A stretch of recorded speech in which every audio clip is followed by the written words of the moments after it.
Hi, I'm Edward. I run my own plumbing business, Edward's Elite Plumbing. Been doing it for 15 years now, built it from nothing to a crew of 5 guys, and a reputation that keeps our phones ringing. My hands might be rough, and my back might ache at the end of the day, but I'm damn good at what I do and proud of it. Well, most days I'm proud. Today ain't one of those days. My daughter Melissa just turned 16, and man, has she changed. Used to be my little shadow, following me around with her toy tools, begging to come on jobs. Now she barely looks at me when I pick her up for our weekends together. Just sits there, face in her phone, one-word answers. How's school? Fine. Basketball team doing okay? Whatever. It all started 3 years ago when Diana walked out. I came home from a long emergency job, burst pipe at the elementary school, and found her packing. I can't do this anymore, Edward.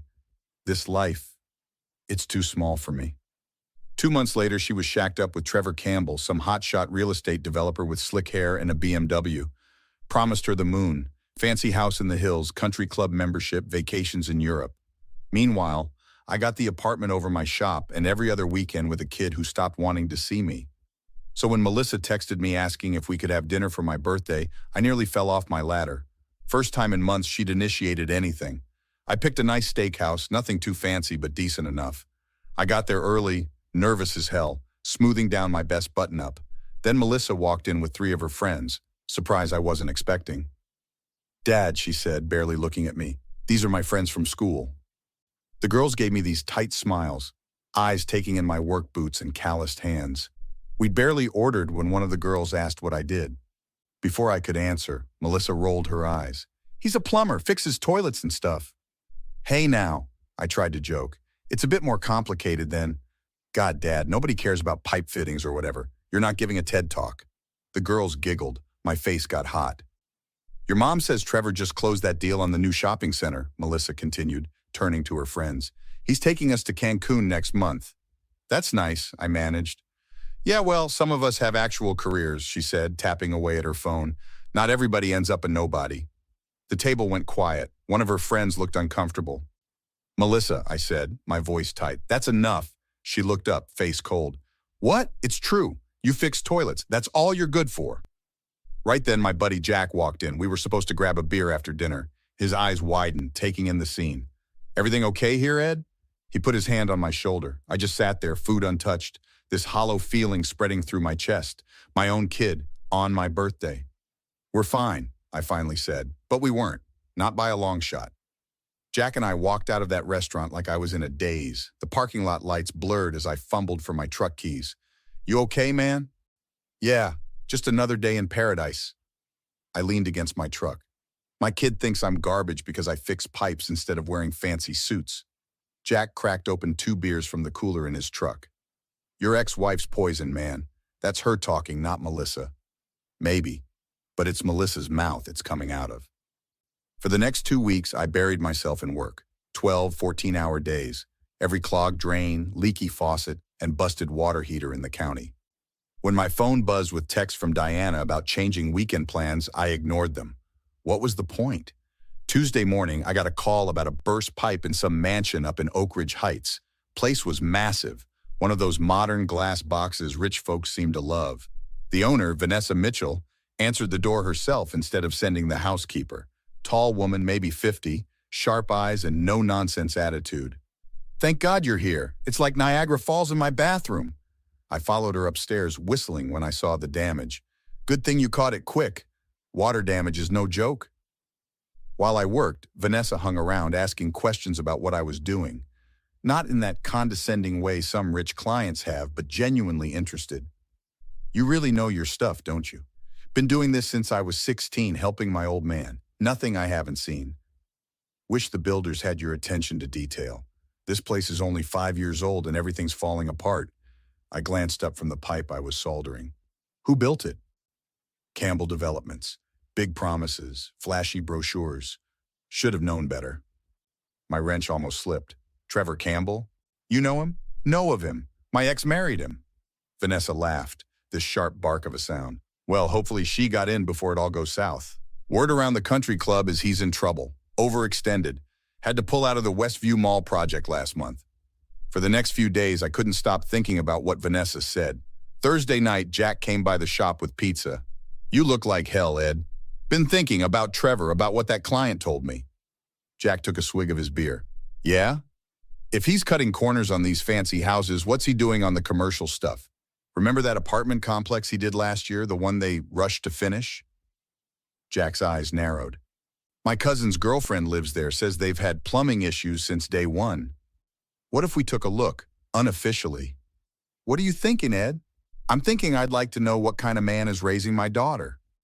Saturday came, and I waited outside Diana's house to pick up Melissa. When she finally came out, 20 minutes late, she didn't even look at me. Hey, kiddo, thought we could catch that new superhero movie. Melissa slouched in the passenger seat. Whatever. Listen, about what happened at the restaurant. Can we not? Mom says I have to come today, but I don't have to talk about stuff. Melissa, I'm still your dad.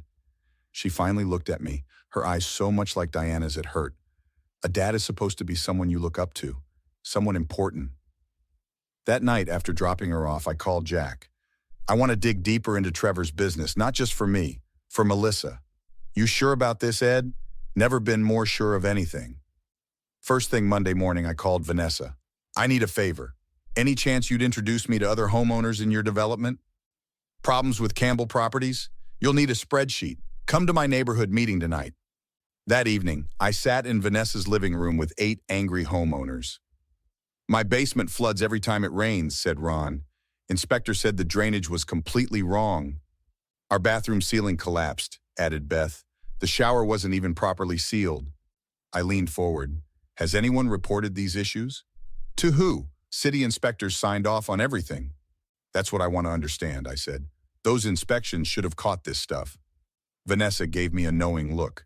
Unless someone was paid not to look too closely.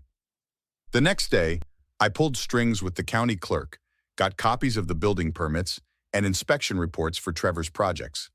Jack and I spent days reviewing them. Look at this, Jack pointed. Same inspector signed off on all these projects. Guy named Daniels.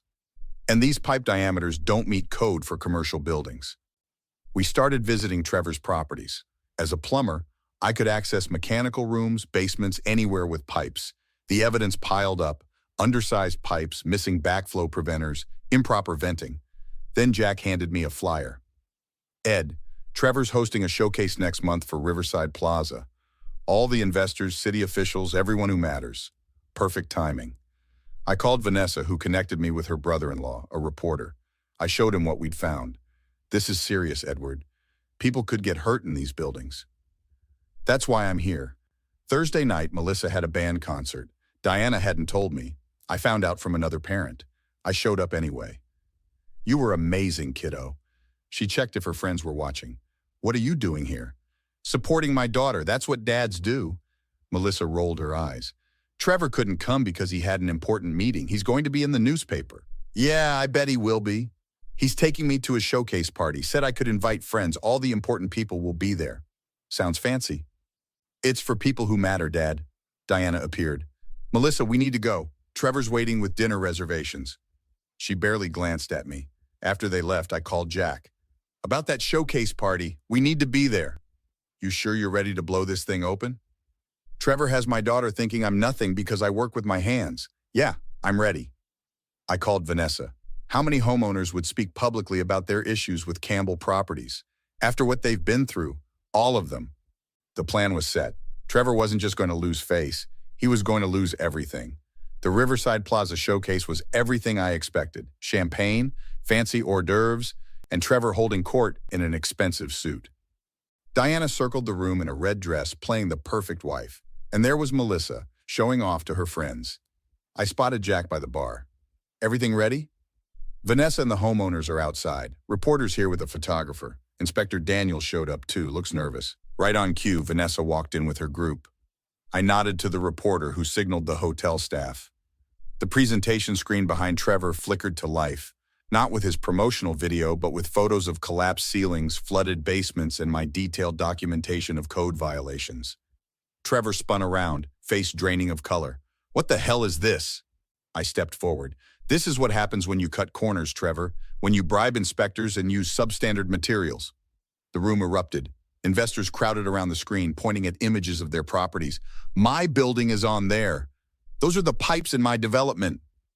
Trevor tried to regain control. This is ridiculous. Who are you to make these accusations?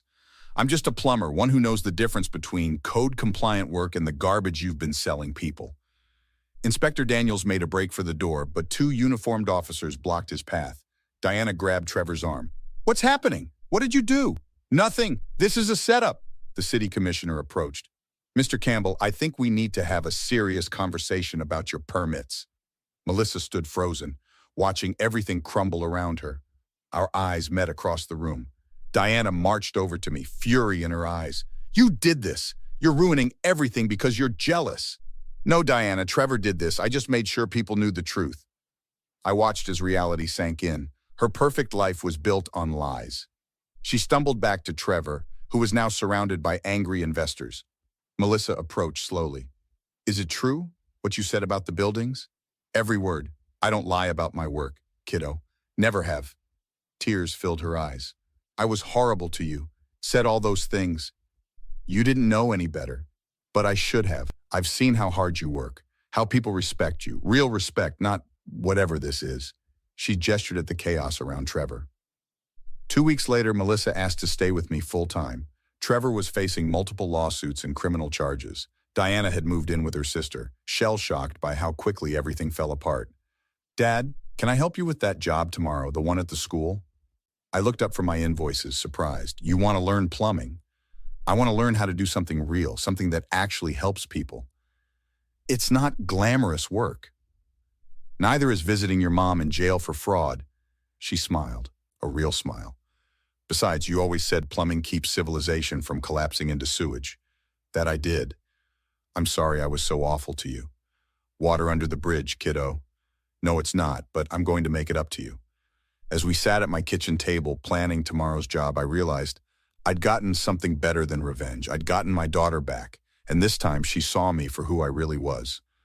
What would you have done if you were Edward? Would you have exposed Trevor publicly, knowing it might humiliate your daughter in the process, or would you have found a more private way to reveal the truth? Is public justice worth the potential collateral damage to family relationships?